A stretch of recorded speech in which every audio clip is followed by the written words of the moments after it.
Buenas tardes a todos. Es un gusto estar acá en esta convención minera. Mis primeras palabras son de agradecimiento a los organizadores, en especial a la Universidad Nacional de Ingeniería, por esta invitación. Es la tercera vez que ya estoy en esta convención y según lo que puede observarse, cada vez crece más y eso es bueno, ¿no? Hay un mayor entusiasmo. Digamos, empresas vienen y generalmente del exterior, así que el Perú se posiciona, digamos, cada vez más con fuerza en el ambiente, ¿no?, mundial de la minería, y eso es positivo para el país en la medida en que es uno de los sectores más importantes de la economía y ha sido, y seguramente por mucho tiempo va a ser uno de los motores del crecimiento. A ver, yo traje una exposición donde comienzo con la crisis mundial. En realidad es un poco para ubicarnos, ¿no es cierto?, en qué momento estamos, porque yo siempre he notado en el ambiente minero un triunfalismo, digamos, bastante grande, ¿no? Eso de que nada nos para, está bien, digamos, como una actitud positiva frente a las cosas, pero están ocurriendo cambios muy importantes. Y yo creo que la minería y en general la sociedad peruana tiene que tomar nota de ello, digamos, ¿no? Ahí ya, después de esta primera, digamos, incursión en la crisis, entrar a lo que es ya el tema propiamente de ciencia y tecnología a nivel mundial, luego en el Perú, algunos casos, digamos, de investigación en la propia minería. Uno de los cursos que yo dicto es políticas de ciencia y tecnología, y uno de mis alumnos presentó una innovación muy interesante en el sector minero, concretamente en Australia, y bueno, la traigo, y en fin, y algunas reflexiones finales sobre qué hacer en esto, ¿no? Me parece que tengo 20 minutos, ¿puede ser o no? Ya, ok. Bueno, esto es el terremoto financiero ya de algún tiempo, unos días atrás, pero como ustedes ven se ha venido repitiendo, nos ha recordado con mucha crudeza lo que ocurrió exactamente hace 3 años, el 2008, pero en este caso ya la crisis no es solamente financiera y económica, como vamos a ver, sino que también es social, digamos, ¿no? O sea, aquí no solamente se expresa en las subidas y bajadas de las bolsas, que están muy bien reflejadas en las caras ahí de los corredores, sino que también se expresa en fenómenos sociales. O sea, ya hemos llegado a temas sociales más complejos, digamos, ¿no? O sea, no sé si ustedes tienen una idea de cuánto es el desempleo juvenil en España.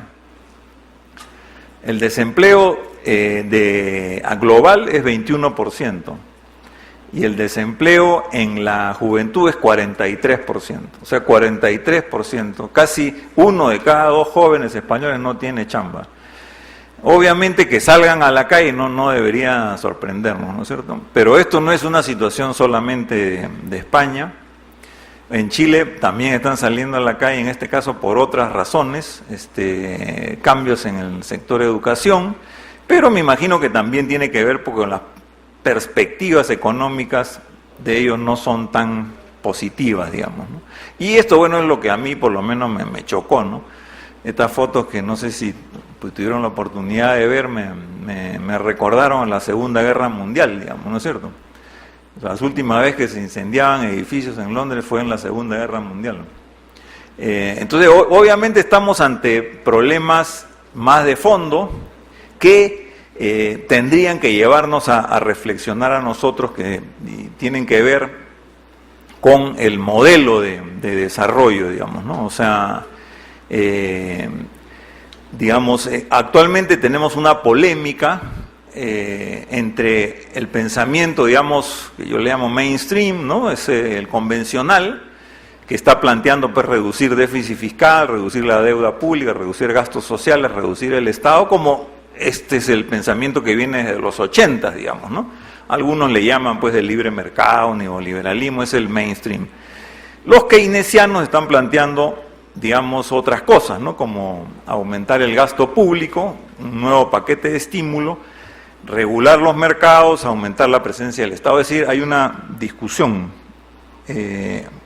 Ya. Estamos de oferta, perfecto. Sí, bueno, en fin, a mí lo que me gusta es discutir también, ¿no? O sea que yo voy a hacer una exposición, pero abrimos el panorama. Este es un poco la discusión actual, ¿no es cierto? Sin embargo, yo concuerdo con Thomas Friedman, no sé si ustedes se acuerdan de él, pero es el autor de un libro bestseller mundial que se llama The World is Flat, El mundo es plano, y es uno de los pocos autores, desde mi punto de vista, que tiene una mirada de más largo plazo, digamos, ¿no? Trasciende esta discusión macroeconómica de si reducir el Estado, aumentar el déficit, aumentar la regulación, disminuirla, sino que él plantea con mucha claridad que ninguna de estas dos escuelas, ¿no? La convencional y la keynesiana, está trabajando el largo plazo. Y el largo plazo, para Friedman, y yo concuerdo, se define en estas 5 variables: educación de calidad, infraestructura moderna, principalmente digital, la atracción de la inteligencia mundial para hacer investigación y desarrollo, lo que ha hecho la colega que ha estado acá antes que yo, ¿no es cierto? Investigación y desarrollo tecnológico, pero atrayendo, siendo un imán, digamos, ¿no es cierto?, de esa inteligencia. Innovación tecnológica y emprendedorismo, digamos. Esos son los dos temas que yo trabajo más, digamos, ¿no? Pero en lugar de esto, de pensar en estas cosas y cómo actuamos sobre estas variables para asegurar un desarrollo en el largo plazo, y él ha entrado de frente a la polémica mundial. Este es un artículo reciente, digamos, ¿no? En lugar de hacerle caso, seguimos todavía en si es un tema estrictamente financiero, si el Banco Central Europeo le va a dar plata a Grecia o a España o a Italia, ¿no? Bueno, entonces yo lo que quería era tener una primera aproximación en el sentido de que todavía el tema de la ciencia y tecnología, incluso a nivel mundial, no ocupa un lugar central en las políticas públicas. A pesar de que se invierte en ciencia y tecnología, es verdad, todos los países desarrollados invierten grandes cantidades y lo vamos a ver, cuando tenemos una crisis de esta magnitud, no recurrimos, digamos, a la ciencia y tecnología como una tabla salvadora, sino que nos mantenemos en los esquemas y parámetros más tradicionales. Ese es el primer punto que yo quería tratar con los, digamos, las transparencias, en fin, que les he dado, y de alguna manera también traerlo al Perú en el sentido de que los problemas actualmente ya no son solamente económicos, son también sociales, ¿no es cierto?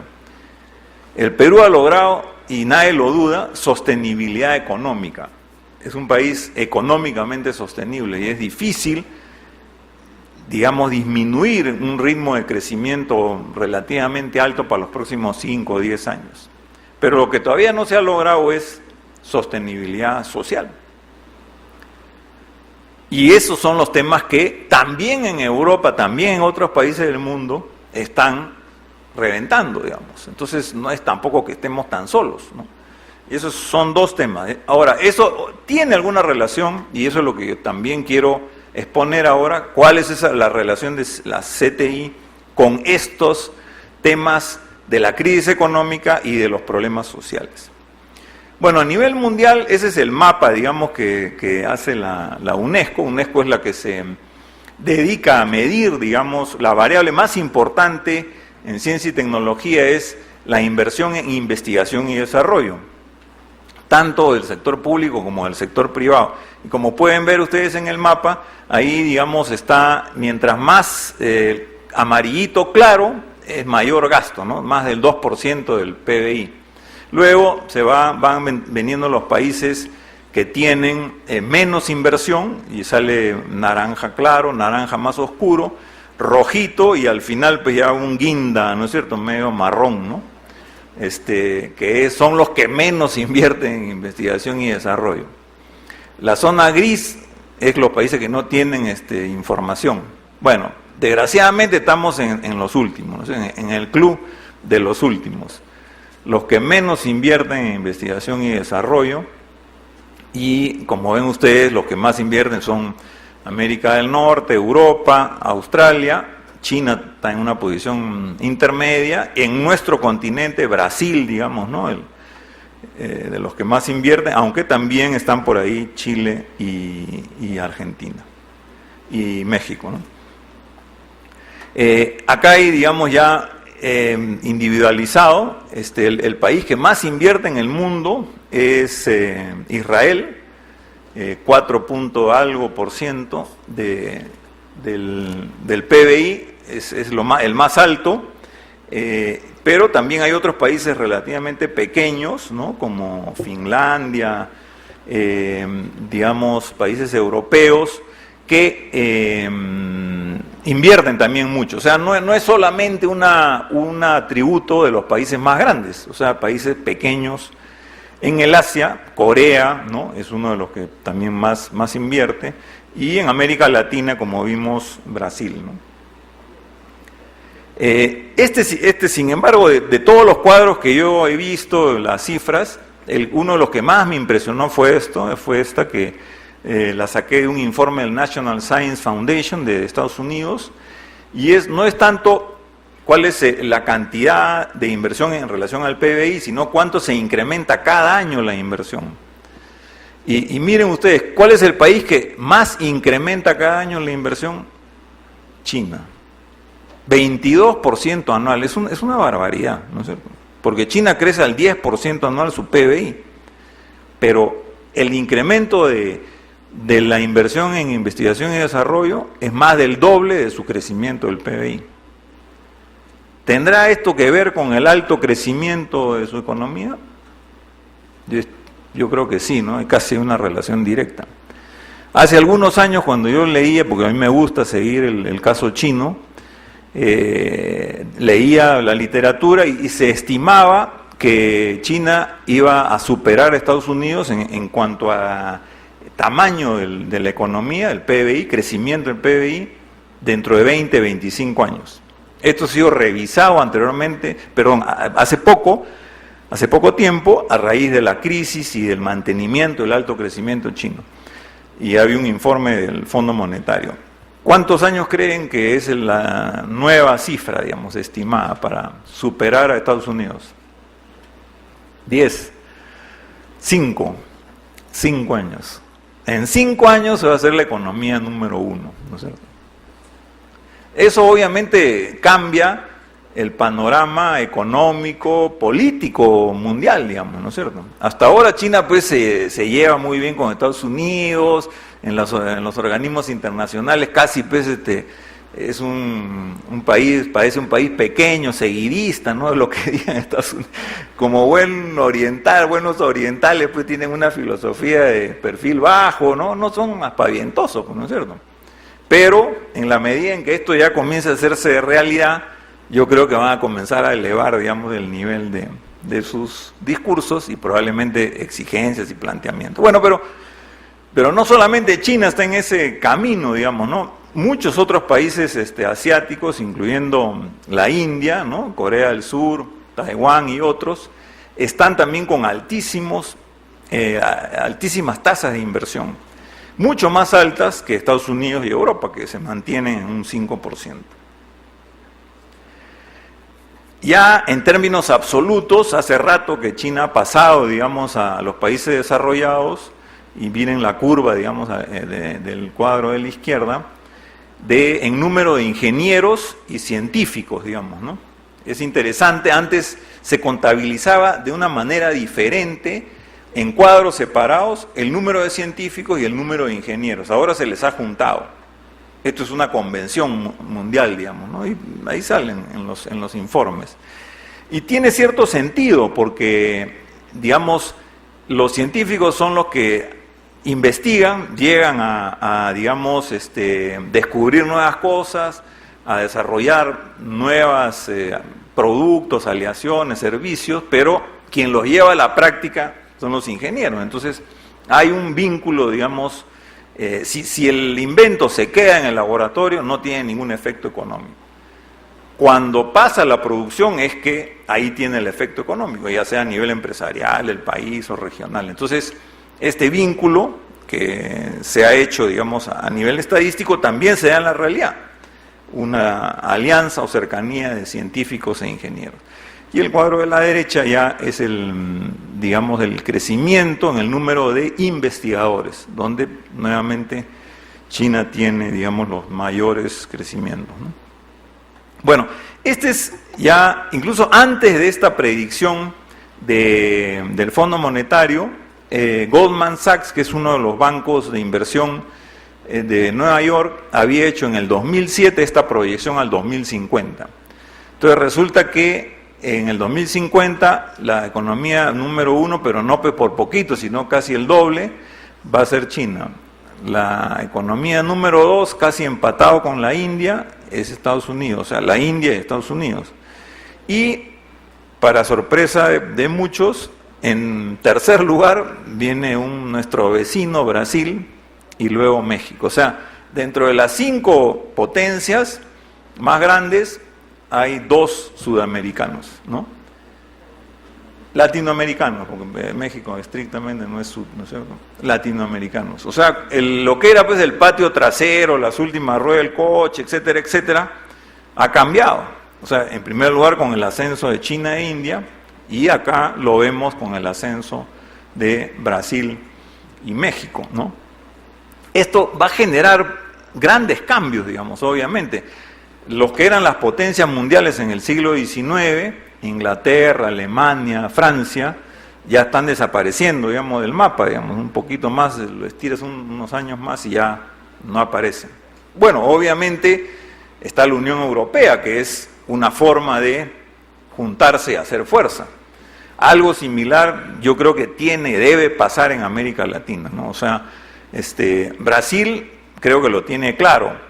En el mundo del futuro, países como Japón no va a tener mayor peso, digamos, China va a ser el peso en el Asia, y más bien Japón se va seguramente ir acercando hacia China. O países como Australia o como Sudáfrica, que están solos, no van a tener mayor peso. Entonces son los países que están en algún esquema, digamos, asociativo, ¿no? Y entonces dentro de 10, 20 años van a ser 5 grandes superpotencias, 4 clarísimas: América del Norte, Europa, China, India. Y la gran apuesta, digamos, en todo caso la gran discusión es si esa quinta superpotencia va a ser América Latina o Sudamérica, ¿no? Que es lo que está apostando Brasil. O sea, obviamente con un líder que es Brasil, pero es diferente ser líder de un solo país que ser líder de un subcontinente, ¿no es cierto? Bueno, ya esto es el panorama mundial y un poco venimos al Perú. Como ustedes saben, digamos, un concepto que sí es aceptado en el Perú, no tanto la ciencia y tecnología, como vamos a ver más adelante, sino la competitividad se basa en estos 12 pilares, ¿no? El World Economic Forum se encarga todos los años de hacer estos rankings. El Perú el último año ha mejorado varios puestos, lo cual es positivo, pero si lo desagregamos, y eso es lo que quiero hacer ahora, en estos 12 vemos que digamos, estamos bien. Esto creo que es la medición anterior, porque ha salido hace pocos días, pero no ha variado demasiado. En macroeconomía, en finanzas, en todo lo que se comenzó en los 90 en el Perú, digamos, ¿no es cierto? O sea, en estas reformas económicas y financieras. Pero en todo lo que es innovación, y ustedes pueden ver en la variable innovación, que es la de más abajo, la última, estamos pues entre los recontra últimos, digamos, ¿no? Y entonces esta es la paradoja, ¿no es cierto?, que tenemos de un país macroeconómicamente muy bien, pero tecnológicamente y científicamente muy mal. Eso es una contradicción que desgraciadamente se va a resolver hacia abajo, digamos, ¿no es cierto?, porque en la base del crecimiento, como nos decía Friedman, Thomas Friedman, está este desarrollo científico y tecnológico y del conocimiento y de la educación. Entonces, claro, podemos aprovechar los altos precios de los minerales, pero eso no va a durar para siempre. Acá están los problemas que el mismo World Economic Forum plantea. Ustedes pueden ver, digamos, claramente muy arriba el tema de la corrupción, ¿no es cierto? Es decir, pues esto, a pesar de que los gobiernos tratan de mantener eso fuera de los periódicos, ¿no es cierto?, ya pues hay organismos internacionales que lo miden, ¿no es cierto?, perfectamente, que le ponen su nota a cada país y lo publican, digamos, ¿no es cierto? Entonces, obviamente eso tenemos que bajarlo, digamos, y hay como una agenda, ¿no es cierto?, de estas reformas de segunda generación en los propios organismos internacionales. Y acá está otra de las entidades internacionales. En este caso ya no mide tanto la competitividad, sino la actividad emprendedora, o el emprendedorismo, si quieren el entrepreneurship en inglés, ¿no es cierto?, que es la cantidad de personas que entran a la actividad empresarial anualmente, como porcentaje de la PEA. Y como ustedes pueden ver ahí, efectivamente hay tres grupos de países: los países que están basados en sus recursos naturales, el grupo de la izquierda; un grupo intermedio, que es lo que llaman los países que usan más eficientemente sus recursos; y el grupo de la derecha, que es los países liderados por la innovación. Entonces, y eso es lo que digamos, el Perú está en el segundo grupo todavía. Hace poco estaba en el primero, está avanzando, pero lo que queremos es pasar al primero, ¿no? Eso es lo que nos va a asegurar un crecimiento en el largo plazo, ¿no? Y bueno, ahora venimos a la parte ya más complicada de mi exposición, que es la situación de la ciencia, tecnología e innovación en el Perú. Bueno, este es un cuadro pues para llorar, ¿no es cierto? Aquí está la evolución de la inversión en investigación y desarrollo de los principales países de América Latina. Es el mismo cuadro que vimos anteriormente a nivel mundial. Y aquí lo que vemos es que Brasil está claramente en un grupo aparte, con más de 1% de inversión en investigación y desarrollo. Chile es el segundo país, ¿no?, con 0.7, ya está en 0.8 y algo, acercándose al 0.9. Ahí es interesante porque, digamos, estas políticas son de Estado en el caso de Chile. O sea, cambia de gobierno y el nuevo gobierno no dice ya voy a bajar, ahora yo pienso diferente, ¿no es cierto?, y me voy a pelear con los científicos y me peleo con las universidades porque ahí no hay gente de mi partido. Esas cosas pues no pasan en los países desarrollados, ¿no es cierto? Las políticas de Estado se mantienen, ¿no es cierto? Entonces, Piñera tiene un compromiso mayor, digamos, con ciencia y tecnología. Luego están Argentina y México, alrededor de 0,5, y al último el Perú, digamos, ¿no es cierto? Digamos, y eso que aquí aparece la última cifra, que es el 2004. El 2004 es la última vez que se midió oficialmente. Una investigadora de GRADE, Juana Kuramoto, que de repente está por acá, trató de medir eso. Estamos en el 0.15 y más su investigación es que estamos más bien cerca del 0.1. O sea, en lugar de acortar la distancia, la estamos achicando, ¿no es cierto? O sea, acortar la estamos agrandando, es la palabra.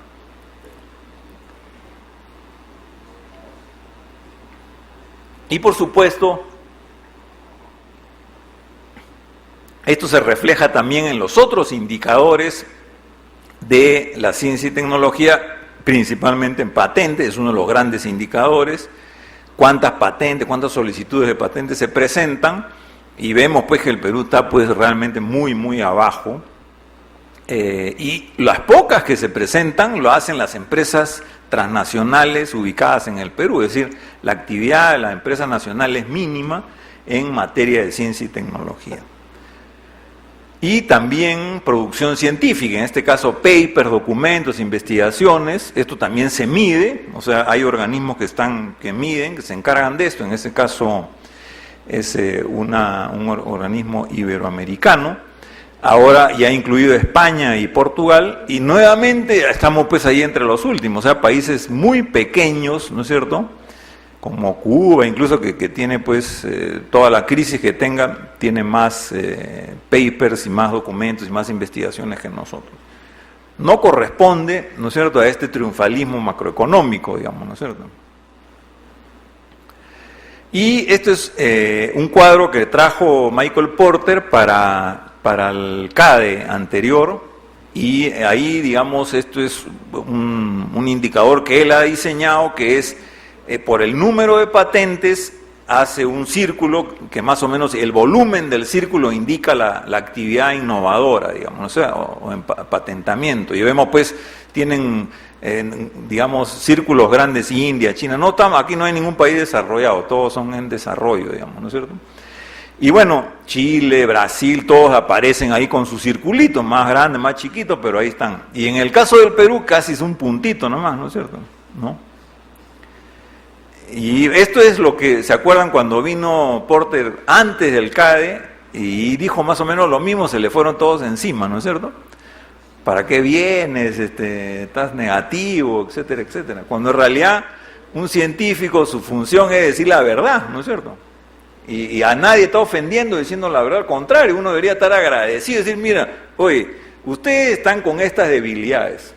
Si quieren sostener su crecimiento macroeconómico, compongan estas debilidades, fortalezcan estas áreas. Ese es el mensaje, siempre lo fue, digamos, ¿no?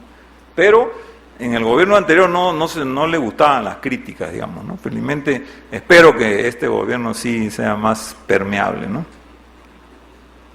Bueno, este es un incidente muy interesante, esto se conoce poco. En el año 1908, el ingeniero Juan Alberto Grieve, que fue el padre del candidato, ¿se acuerdan? Por la Municipalidad de Lima, Grieve, que compitió con Bedoya le ganó, digamos, ¿no? Hace tiempo ya acá, los que tienen canas nomás se acuerdan, los jóvenes ya tendrán que revisarlo por Google, ¿no es cierto? Pero bueno, el hecho es que este señor en 1908 fabricó este auto. Solamente 4 piezas fueron importadas, las bujías, llantas y no sé, pero bueno, casi íntegramente producción nacional. Era pionero en América Latina. Acuérdense que Ford sacó el Ford modelo T en 1910, o sea, no estamos hablando, no es broma, es principio del siglo XX. Ya había inventado su Ford, obviamente su Ford más barato antes, porque comenzó a producir en 1902, pero estamos entre los primeros, digamos. Bueno, el señor Grieve se lo enseñó a Leguía, que en ese momento era el presidente, y lo llevó a pasear, lo buscó en Palacio de Gobierno, se dio una vuelta por todo Lima y después lo deja, digamos, ahí de nuevo en su palacio, y le dice, bueno, ¿qué quiere usted? ¿En qué lo puedo apoyar? Dice el presidente a Grieve. Bueno, cómpreme 4 de estos autos para repartir cartas, ¿no es cierto?, para el servicio postal. Entonces el otro le dijo, no, ¿para qué voy a comprarle pues un auto a usted si puedo comprar autos europeos que son mejores? Eso es textual, eso lo he sacado de un libro que han sacado la UNI, la historia de la tecnología. Textual.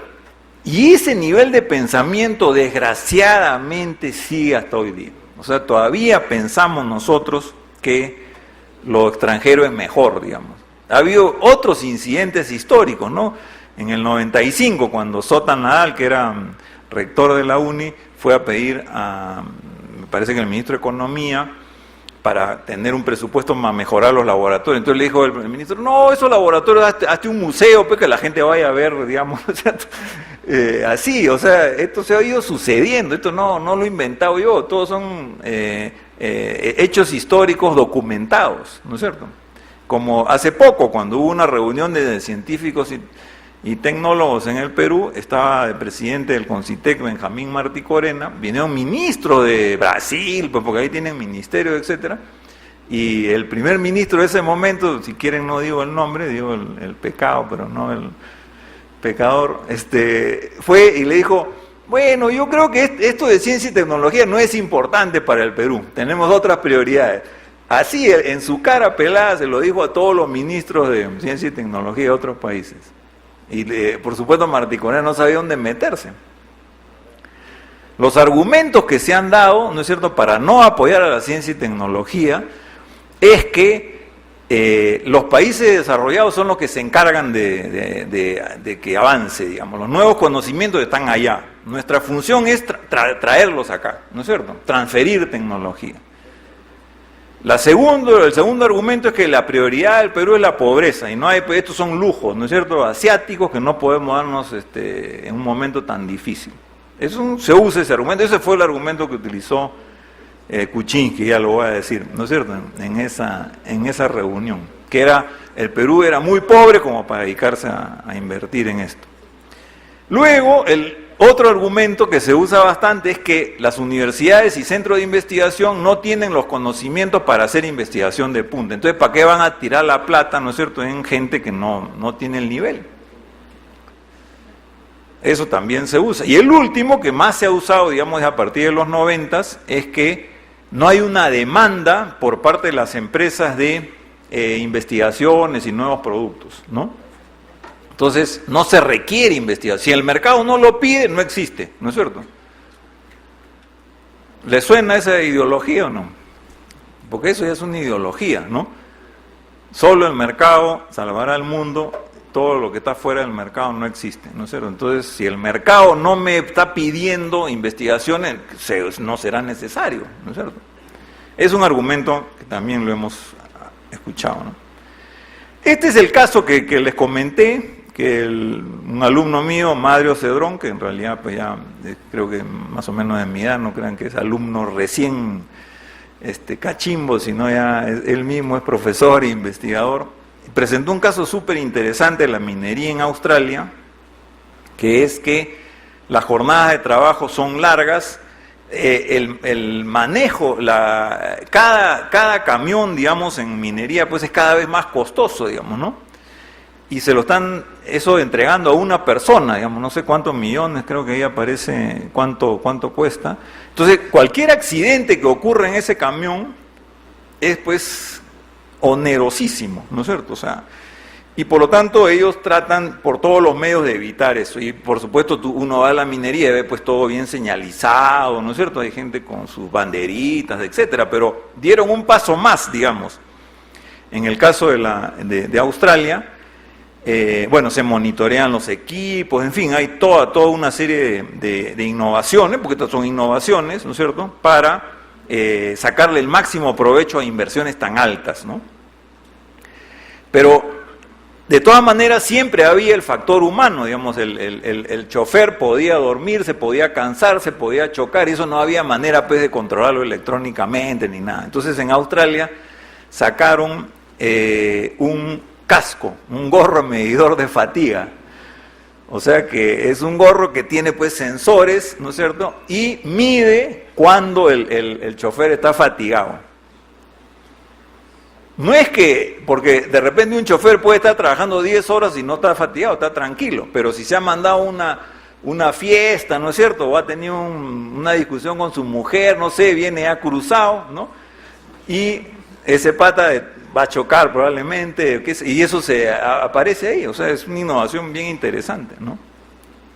Y le dicen, ya compadre, ya hasta ahí nomás, vamos a cambiar ¿no? Bueno, hay gente que puede criticar eso porque ya es casi meterse en el cerebro de uno, ¿no es cierto? Pero es una innovación y los choferes lo aceptaron, digamos, porque finalmente también iba para cuidar su seguridad, ¿no? Los resultados, como ustedes ven, en diferentes complejos mineros ha sido un incremento de la productividad, con que en este caso incluso no implica una sobreexplotación o sobreuso del trabajador, al contrario, decirles, ya hasta aquí llegaste, ahora te cambio, ¿no es cierto?, ¿no? O sea, es más bien va en la medida de la rotación, ¿no es cierto?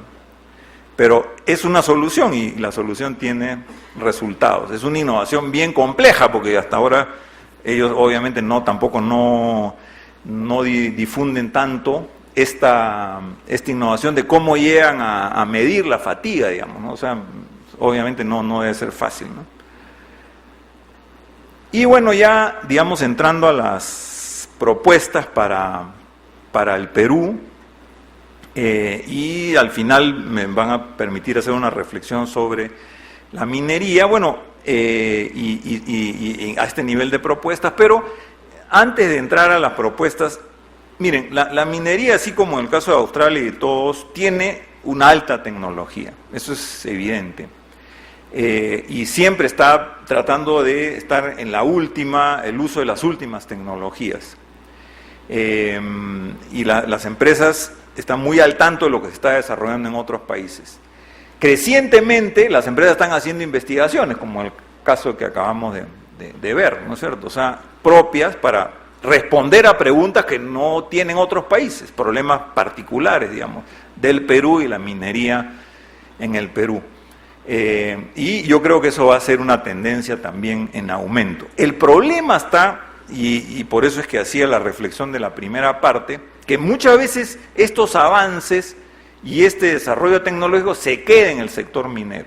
O sea, lo que ha mostrado la experiencia internacional es que lo mejor es estar vinculado al sector académico, ¿no es cierto? En este caso, por ejemplo, regional, la Universidad Santa María, ¿no? Que estoy acá con el director de su centro de investigación, o cualquier otra, digamos, la UNSA u otras universidades, vincularse esos desarrollos en el sector minero con el sector académico y de investigación de la región y en Lima, bueno, a nivel nacional, etcétera.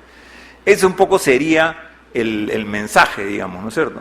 Porque la minería gana con el conocimiento, la formación y gente, digamos, con, digamos, experiencia y con teoría, con más teoría, y la minería da también su aporte en experiencia y también en nuevo conocimiento. Es decir, en la investigación siempre resulta bien, da buen resultado trabajar en grupos y en equipos, ¿no es cierto? Entonces, esa es una primera reflexión, digamos, ¿no? De hecho, este gorro, digamos, antifatiga, fue desarrollado también, como ustedes vieron, en colaboración con el sector académico australiano. Ok, entonces las propuestas de ciencia y tecnología para el Perú, en primer lugar, la regla número 1 de las buenas políticas públicas no es inventar la pólvora, sino reconocer qué es lo que está funcionando, que a pesar de los escasos recursos en el Perú hay gente heroica, hay gente que tiene altísimo nivel de conocimiento y tiene muy buenos resultados, y en este estudio que hicimos para la OEI, porque esto viene de un documento de ahí, no sé si al final esto se puede bajar de la web, si no está aquí yo se los doy, porque es bien público, yo ya cobré, ahora la OEI ha dicho que eso lo pueden usar todo el mundo. Bueno, entonces en este estudio lo que hicimos es ver qué cosa es lo que está funcionando bien, y efectivamente uno es los Centros de Innovación Tecnológica, CITES, que son, como ustedes saben, lugares donde se produce la transferencia de tecnología hacia pequeñas empresas y el apoyo en temas tecnológicos, con algo de, digamos, medición, metrología, ¿no? Algunos instrumentos para medir. Luego, funciona bien los fondos de innovación, el FINCIT, Fondo de Investigación en Ciencia y Tecnología, el Banco Interamericano, el INCAGRO, FIDECOM, que es el nuevo, han funcionado bien. Todas las evaluaciones han sido positivas y eso también habría que mantenerlo. Los consejos regionales de ciencia y tecnología, ahí hay algunos que funcionan mejor que otros, pero todos estos tres han sido evaluados por expertos externos, porque acá en el Perú ustedes saben que hay mucha polémica, ¿no? O sea, qué es bueno, qué es malo, qué viene primero, qué viene después, y entre peruanos siempre hay desconfianza. Entonces, para que no haya ese factor, muchas veces los organismos internacionales contratan gente de afuera y dicen, bueno, evalúame, ¿no es cierto?, qué funciona en el Perú, y muchas de estas cosas las estoy sacando de esas investigaciones. Bueno, el encuentro de científicos peruanos que hace Montoya 2 veces al año, y esto quizás es una de las innovaciones, no sé si mundial, pero sí por lo menos latinoamericana, este laboratorio gemelo de la Universidad Cayetano Heredia. Carlos Bustamante es el científico peruano más importante que tiene el Perú ahora. Él trabaja en la Universidad de Berkeley, en California, y es el que está más cerca de sacarse un premio Nobel. Ojalá se lo saque, que sea nuestro número 2 después de Vargas Llosa, ¿no es cierto? Y obviamente está en la frontera del conocimiento, en la frontera de la investigación. Él, digamos, por lo que me han contado, manipula moléculas. No sé qué hace bien con las moléculas, pero tiene esa capacidad de manipular las moléculas. Es una investigación molecular, ¿no es cierto? Y esos son laboratorios muy complejos que ha podido desarrollar en Berkeley con gran inversión. Bueno, el laboratorio de Berkeley lo ha podido reproducir en la Cayetano Heredia. O sea, es un nuevo sentido de la transferencia de tecnología o la repatriación de los científicos, porque hasta hace poco estábamos hablando de que una de las políticas públicas más importantes sería repatriar a los científicos que están en el exterior, que ganan mucho más y que tienen mejores condiciones para desarrollar su talento, digamos, ¿no es cierto? Entonces, todo el drama era cómo atraemos a un científico que está ganando, no sé, pues 15.000, 20.000, 30.000 dólares mensuales y le pagamos acá 2.000, ¿no es cierto? ¿No? Hay que ser demasiado patriota, digamos, para eso. Entonces era imposible, era la cuadratura del círculo. Entonces la solución que se está encontrando, que es esta, es que ya no te vengas todo el tiempo, digamos, vente un rato al año, ¿no es cierto? Y más bien trae tu equipo, tu laboratorio y tus avances y lo puedes ir transfiriendo a un equipo que tú entrenas en el Perú. Y bien interesante, o sea, él pasa algunos meses del año acá y los otros meses en Berkeley, digamos, ¿no? Entonces, es una buena solución que no es muy común y que yo creo que va a dar pistas para otras, ¿no? La Universidad Católica también tiene un centro de innovación y desarrollo empresarial, el CIDE, que él se ubique, es interesante, no sé si conocen a Eduardo Ismodes, es el director, es muy interesante porque su gran preocupación no es tanto el desarrollo del conocimiento en sí mismo, que él cree que acá en el Perú tenemos buenos investigadores, sino cómo se pasa ese conocimiento a la industria, digamos, o sea, al sector productivo. Es el vínculo, ¿no?, entre el conocimiento y la producción. Y y esto lo he conversado bastante con él, es lo que él llama convertir a la Universidad Católica en una universidad de tercera generación. Las universidades de primera generación son las que dan conocimiento, imparten conocimiento, enseñan libros, están con los últimos libros y enseñan a los alumnos. La segunda generación o las universidades de segunda generación son las que investigan, las que desarrollan nuevo conocimiento, avanzan el conocimiento mundial, nacional, en nuevas fronteras a través de la investigación. Pero la tercera generación es la que pasa ese nuevo conocimiento al sector productivo y lo convierte en un efecto económico o social. Y él quiere, a través del CIDE, avanzar en esa dirección. La UNI también tiene, digamos, centros de excelencia, como el CISMIT, que es reconocido mundialmente. Cada vez que hay, cuando hubo el terremoto de Japón, lo llaman a Kuroiwa, Julio Kuroiwa, que es, digamos, su director, es una autoridad mundial y tiene, digamos, su laboratorio acá, ¿no? El Instituto Geofísico del Perú es el mejor de todos los institutos públicos, y se debe mucho al esfuerzo de Ronald Woodman, que es su director. Y él tiene muy buenos vínculos con los países desarrollados, particularmente Estados Unidos, y eso ha permitido que tenga recursos y pueda jalar a personas de muy alto nivel, digamos, ¿no? También el Instituto de Investigación de la Amazonía, el IAP, ¿no? Sí, de la Amazonía peruana, IAP, es uno de los también de excelencia, y un programa que tenemos a mi cargo que se llama Articulando Mi Perú, que está trabajando con las MIPES.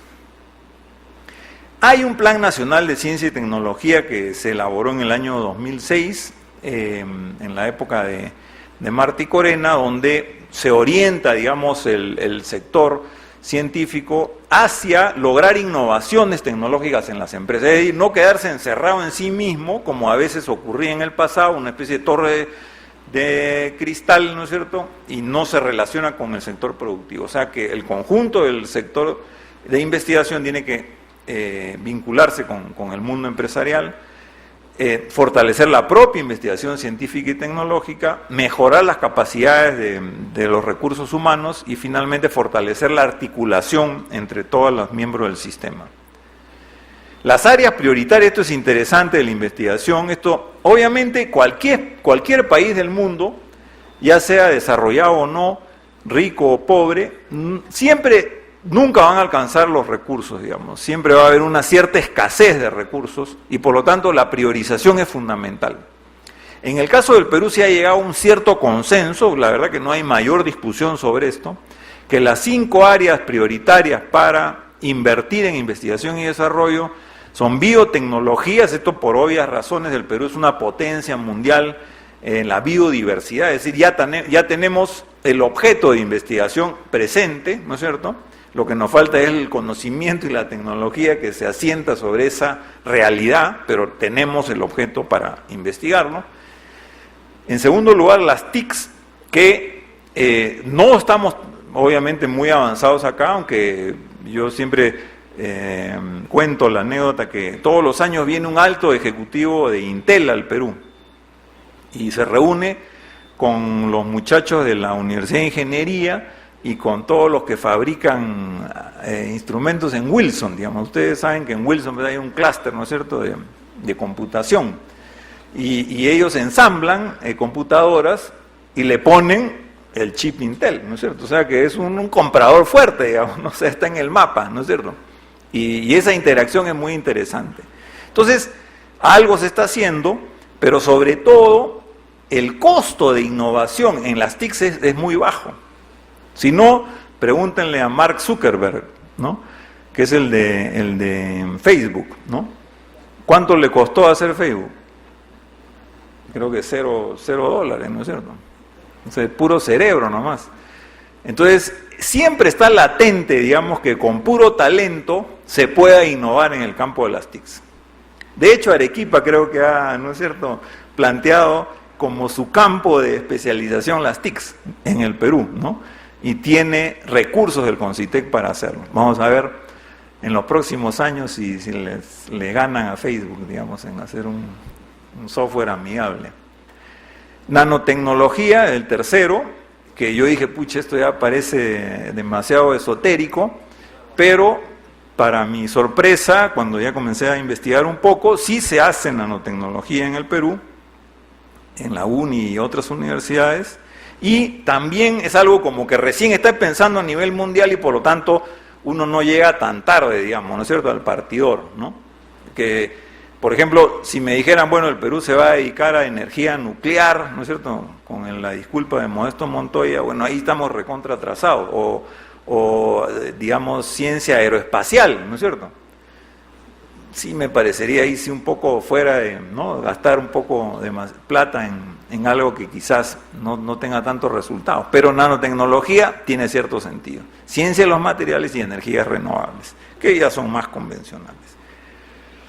Bueno, en la agenda de corto plazo, en el Foro por la Ciencia y Tecnología, que es un organismo que hemos formado, un grupo de científicos, investigadores, académicos y algunas instituciones, incluyendo universidades, hemos llegado a la conclusión de que en la agenda de corto plazo, corto y mediano plazo, más importantes son los recursos humanos. Si el Perú no tiene una masa crítica de investigadores, entonces todo esto no va a funcionar, digamos. O sea, el esfuerzo científico se anida en los cerebros de los investigadores. O sea, son los que desarrollan el nuevo conocimiento y son los que pueden dar el salto de ese nuevo conocimiento hacia actividades productivas, económicas y sociales, digamos, también, porque puede haber innovaciones en el campo de la salud o de alivio a la pobreza y otros, ¿no?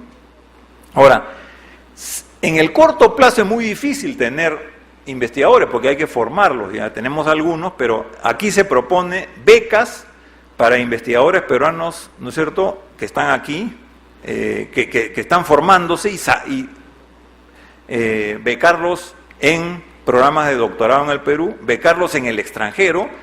Aquí se pone la meta de 1000. Yo quiero solamente recordarles que Chile está expatriando 2000 estudiantes de PhD anuales. Brasil hace esto con 7000 y creo que México 5000. O sea que nosotros, bueno, número del Perú actual, 30. O sea, estamos pues lejos, ¿no es cierto? Pero por eso este esfuerzo tiene que hacerse. Y repatriar también se plantea, y una cosa que salió muy interesante en la discusión es la importación de investigadores. Importarlo de China y de la India, que no son tan caros, pero, o sea, un investigador norteamericano te cobra pues un ojo de la cara, ¿no es cierto? Están acostumbrados a andar con su Porsche, etcétera, o sea que es muy difícil. Pero un investigador chino pues, cobra menos. Y tiene incluso el mismo nivel científico, igual, ¿no? Están bastante parejos, digamos. Entonces, incluso mejor todavía en la India, digamos, ¿no? que tienen desarrollo tecnológico y científico en muchos campos. Entonces, un paquete atractivo que incluye pues un salario, pero también un lugar donde vivir, un laboratorio adecuado, ¿no es cierto? Y además con el atractivo de que acá en el Perú puede comer rico, digamos, ¿no es cierto? Entonces, esto cada vez comienza a ser un argumento más fuerte, ¿no es cierto?, en la venida, ¿no? Cuando yo trabajaba en el Banco Interamericano, los colegas, digamos, cuando había que hacer un viaje a otro país, ¿no? A Rusia o en América Latina, pues, a Venezuela o a lo que sea, nadie digamos, avanzaba como voluntario, porque cuando decía hay una misión al Perú, todo el mundo quería venir. Estoy hablando hace como 10 años, ¿sabes? Porque ya comenzaba a hacerse conocida, digamos que acá había buena comida. Y cuando vienen estos funcionarios extranjeros, todos ya tienen en su Palm, en esta hora en sus celulares, ya las direcciones de todos los principales restaurantes. Ya saben qué van a hacer todos los días a la hora del almuerzo y de comida. Se llevan unos 3 kilitos más cuando regresan. Pero es un argumento, efectivamente, en condiciones de vida. O sea, se imaginan, si nosotros logramos que en Lima y otras ciudades del Perú haya, además, seguridad ciudadana y otros, digamos, indicadores de calidad de vida, entonces ya se hace más plausible esta política de importación, ¿no es cierto?, de científicos. También en la agenda están las instituciones, el fortalecimiento de instituciones, que significa, por un lado, yo diría que la mayor debilidad en términos de instituciones en el mundo de la CTI son las universidades públicas ahorita, ¿no? Donde que en la mayoría de países tienen, ahí está, digamos, uno de los fuertes de investigación, y también muchas privadas, pues que como sabemos también son de esta nueva generación de universidades fabricantes de títulos, digamos, y que no investigan, ¿no es cierto?, no aportan al nuevo conocimiento. Entonces, ahí es donde se necesita una reingeniería fuerte, ¿no es cierto?, en fortalecer a estas instituciones educativas, y bueno, los centros de investigación. Y lo otro también, que es un esfuerzo muy importante, es incentivar al sector privado a la investigación. Algo está haciendo la minería, algo hace la industria, en telecomunicaciones también, pero no es suficiente, digamos. O sea, se puede plantear también algunos incentivos tributarios, ¿no? Aquí no se trata de perforar el sistema tributario, ni mucho menos. Esto, obviamente, cuando se habla de esto, los amigos del MEF se ponen nerviosos, sino que de tener las mejores prácticas, digamos, internacionales, porque no vamos a inventar la pólvora nosotros, para que las empresas crecientemente se involucren, digamos, ¿no? Y finalmente, tener un sistema de ciencia y tecnología que integre a todos los miembros, digamos, ¿no?, del sistema. Esto me trae, y todavía tengo unos cuantos minutos, al tema del Ministerio de la Ciencia y Tecnología. Como ustedes saben, es un tema de gran debate, ¿no es cierto?, ¿no? están los que están a favor o en contra, y en el foro lo que nosotros dijimos era que no es lo principal el ministerio, sino lo principal es cuál es la agenda del ministerio, qué es lo que tiene que hacer. Porque podemos tener un ministerio que no tiene un mango y eso no sirve de nada, digamos, ¿no es cierto? ¿No?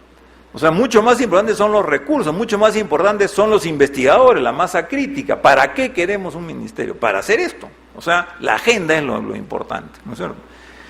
Y por eso es que al final ponemos los recursos financieros. O sea, si no hay recursos financieros, no podemos hablar de esto. En política, las palabras se las lleva el viento. O sea, si uno no pone fondos detrás de las palabras, es pura demagogia, ¿no es cierto? Entonces, nosotros estamos en ese sentido, y creo que el país también debería estarlo, bastante contentos porque hay pues esta promesa, digamos, tanto del presidente Humala como del primer ministro, de ir elevando el presupuesto de ciencia y tecnología hasta llegar al 1% en el 2016. Está bien, o sea, eso sería algo muy positivo para el Perú.